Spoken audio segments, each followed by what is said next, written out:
Woman recalls childhood sighting outside a cottage in the southern Georgian Bay area. Year, 1968. Season, summer. Date, not known. Location details. Nearest road, Muskoka 5. Observed, I was 11 years old, and staying at our old cottage on a Georgian Bay island. It was a hot night and we slept with all the windows open. The smaller children slept in another room and had gone to bed earlier. It was about 10 p.m. when I went to bed alone in another room. My door was open, and I lay on one side facing the door. About 2 minutes after my light went off, while I was listening to the adults away down the hallway in the family room talking and telling jokes, I got the worst feeling of being watched. From behind me, where the windows were. I remember my heart began to pound, because I was frightened.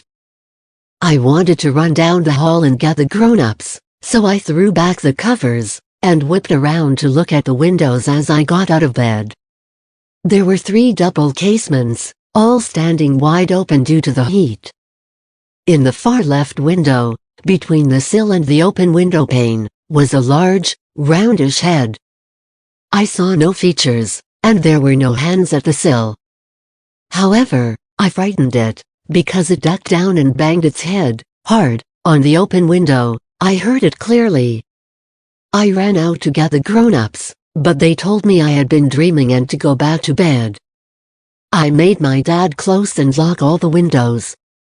As an adult, I stand 5.5 feet tall, and these windows are well above my head when I stand outside the cottage. You would have to be over 6 feet tall to peek in, and stand on something or pull yourself up to fit your whole head into the open casement. I still go to this cottage. Sometimes I stay there alone with my kids. I cannot bring myself to sleep with the windows open on even the hottest nights. Even if my husband is there.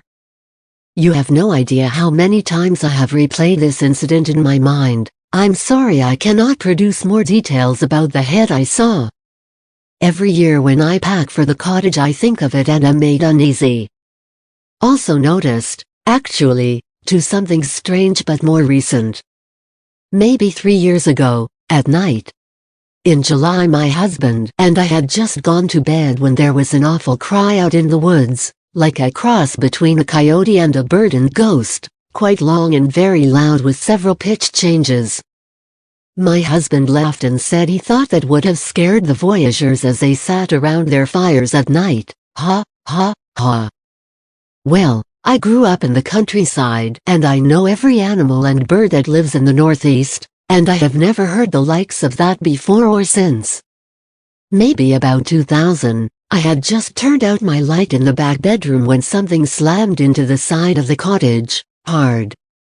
My 12-year-old son came running down the hall from the bunk room, because he'd heard it too.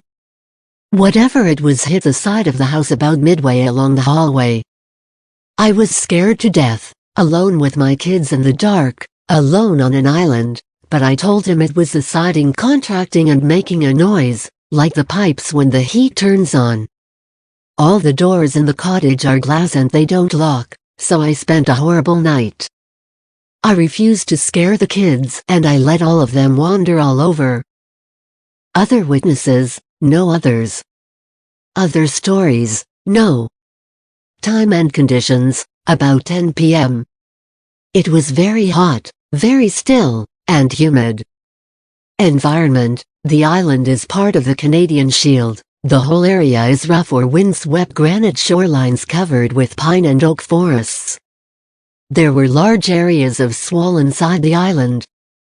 It is secluded enough to house deer, bear, grouse, bobcat, mink, etc., plus a huge number of reptiles and amphibians. The back of the cottage sticks out into the woods and has huckleberry bushes growing all around it and under the windows. It was quiet then, few boats on the lake at night, few lights.